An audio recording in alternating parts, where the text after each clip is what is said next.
این تا اینجای ماجرا. اما نکته‌ای که وجود داره، ببینید به طور مثال من اینجا آمبیانسمو میخوام از این لحظه تا این لحظه ببرم بالا.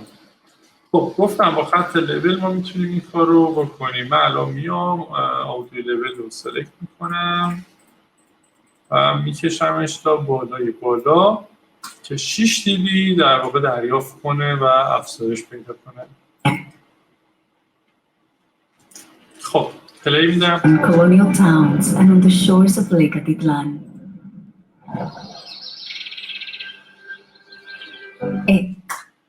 بعد نشد ولی من همچنان میخوام که بیشتر بشه. خب چیکار کنم؟ این دیگه از 6 که بیشتر نمیده. محدودیت خط لول اینجا هستش. یعنی شما اگر توی این بازه منفی بی‌نهایت دیبی تا 6 دیبی بخواید جابجا بکنید، خط ولومتون رو بهتون این اجازه رو میده و این امکان رو میده، ولی اگر بخواید بیشتر از این کار بکنید دیگه بهتون این اجازه رو نمیده. اگر میخوام بیشتر صدای بیشتر داشته باشم باید چیکار کنم؟ دیگه باید برم سراغ کلیک راست و اودیو گین استفاده بکنم. 4 تا گزینه اینجا وجود داره. ما بریم ببینیم که این گزینه ها چجوری هست و چجوری کار میکنه. بای دیفالت وقتی بازش میکنید adjust gain bind هستش. adjust gain bind چی بهتون میگه؟ میگه که ببینید هر لولی که هستی، هر میزانی که گین قبلا دادی رو من کار ندارم. الان به من بگو چند دیبی میخوای افزایش بدی. به طور مثال من این صدا رو میگم میخوام 5 دیبی افزایش بدم. عدد 5 رو بهش میدم. اوکی میکنم. خب ویو فرم رو یه بار من کنترل زد میزنم نگاه کنید. ویو فرم الان انقدره. دوباره ریدو میکنم. ویو فرم یه مقدار چی شد؟ چاق‌تر شد، پهن‌تر شد. صدامم الان پلی کنم. Colonial towns and on the shores of Lake Atitlan. خب آمبیانس اومد تا منفی اینو. میگم باز میخوام اینو افزایش بدم. باز میخوام آمبیانس بیشتری داشته باشم. خب چیکار کنم؟ دوباره کلیک راست اودیو گین یا از روی کیبورد جی رو بزنیم. خب ببینید قبلا من 5 تا بهش دادم. الان این بخش عدد 5 رو به من نشون میده، یعنی که الان 5 دیبی صدا گینش افزایش پیدا کرده. حالا بخوام مثلا الان اینجا گین صدا رو من برسونم به 9 در مجموع، الان باید چند دیبی اینجا تایپ کنم؟ من الان اینو 4 بزنم خود اینجا میشه 9. پس تو گزینه اول داره به من چی رو نشون میده؟ گین کلی کار. گزینه دوم ادجاست، یعنی هر چقدر که میخوای اضافه کن. کاری نداره این الان 9 10 میگه چقدر دیگه میخوای اضافه کنی؟ میگه 5 دیبی دیگه، 4 دیبی دیگه، 3 دیبی دیگه. اضافه میکنه به اون قبلی‌ها. یا میخواید کم کنیدم همینطور ازش کم میکنه. خب من الان 4 رو دادم، این عدد شد 9. اوکی میکنم. میبینید که باز ویو فرم چاق‌تر شد، پهن‌تر شد. کنترل زد میزنم، ریدو آندو میکنم. ببینید خب حالا دوباره جی رو میزنم، اودیو گین باز میشه. این دفعه میرم سراغ ست اودیو، ست گین 2. ست گین 2 مستقیم با خود دیبی کار داره. دیگه نمیگه چند دیبی میخوای اضافه کنی یا چند دیبی میخوای کم کنی. میگه میخوای چند دیبی باشه. مثلا میگید اما این 9 هم باز کمه، من میخوام 12 باشه دیبی. میگه یه ضرب عدد 12 رو بزن اینجا. بکن. الان عدد گینی که اضافه شده من روی بخش صدا هم که میرم نیستم. ببین زیر موس من داره گین رو میزنه مثبت 12، میگه که اضافه شده به این صدا گین پیدا کرده. خب حالا گوش میدم. Shores of Lake Atitlan.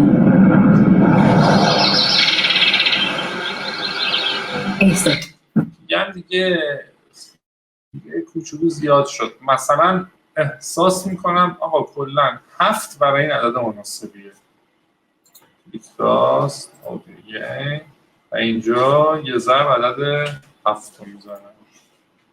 خب اما اون گزینه‌های دیگه چیه؟ من بیام اینجا انداخته توی همین موسیقیه انجامش بدیم.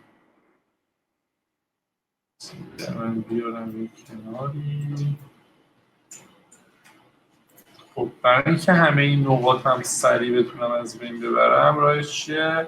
روش کلیک کنم تو پنجره افکت کنترل باز بشه، همه رو سلیکت کنم بزنم و بپکنم نقاط رو.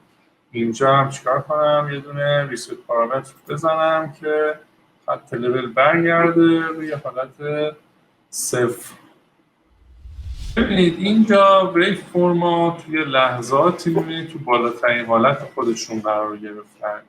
این شکلی که الان دارید از امواج صدایی میبینید، امواج صوتی میبینید، یه لحظه‌ای مثلا اینجا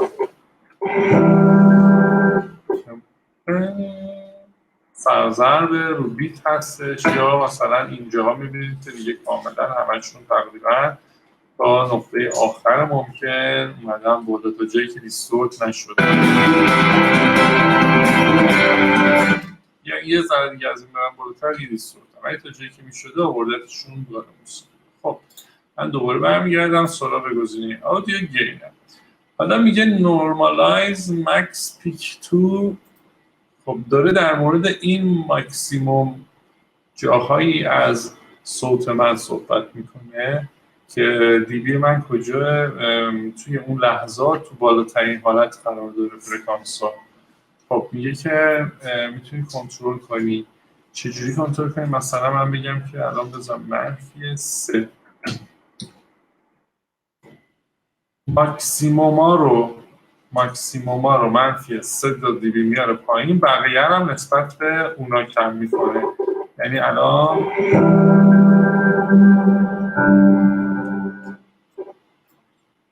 نقطه اوج من منفی 3. میبینید که تا حدود منفی 3 صدا میاد. قبلش چجوری بود؟ از منفی 3 بالاتر بود، نزدیکای مثلا منفی 1 بود. حالا من بهش گفتم بالاترین فرکانس های منو قرار بده روی منفی 3 دیگه. من نمیخوام از منفی 3 بالاتر داشته باشم. این کارو مشابه این کارو توی مثلا صدا سیما یه دستگاهی میذارن سر راه فرستنده ها، بهش میگن لیمیتر.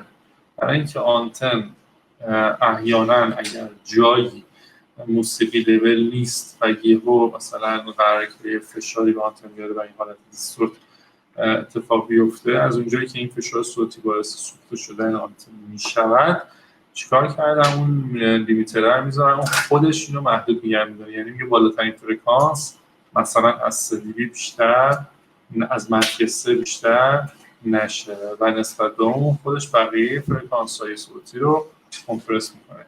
شما هم اگر برای کار خاصی دارید کار میکنید و یا حتما میخواید که این اتفاق بیفته که کنترل رو بتونید بکنید فرکانساتون از یه عددی بالاتر نره، اون گزینه سوم میتونید بزنید و براش تعریف کنید که ماکسیموم پیکا به این اوجای موسیقی میگن نورمالایز بشه روی چی؟ مثلا منفی 3. یا اگر میخواید همش بیاد بالاتر، دوباره همین کار میکنید که عدد بالاتری براش میذارید، مثلا 3 5 هر چقدر میکنید.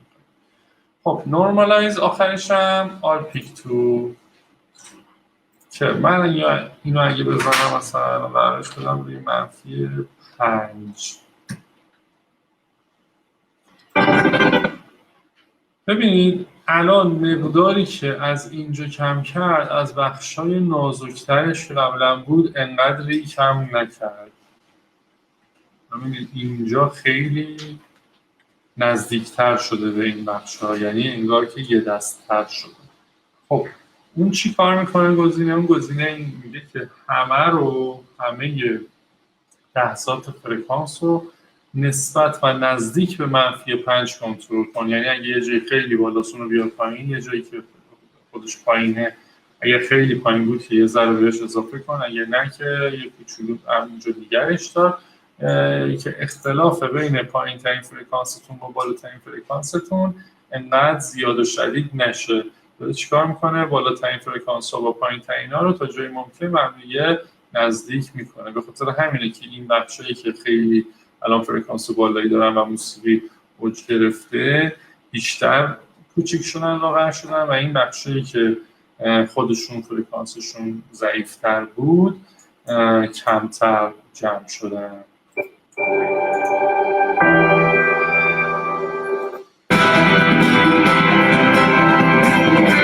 و الان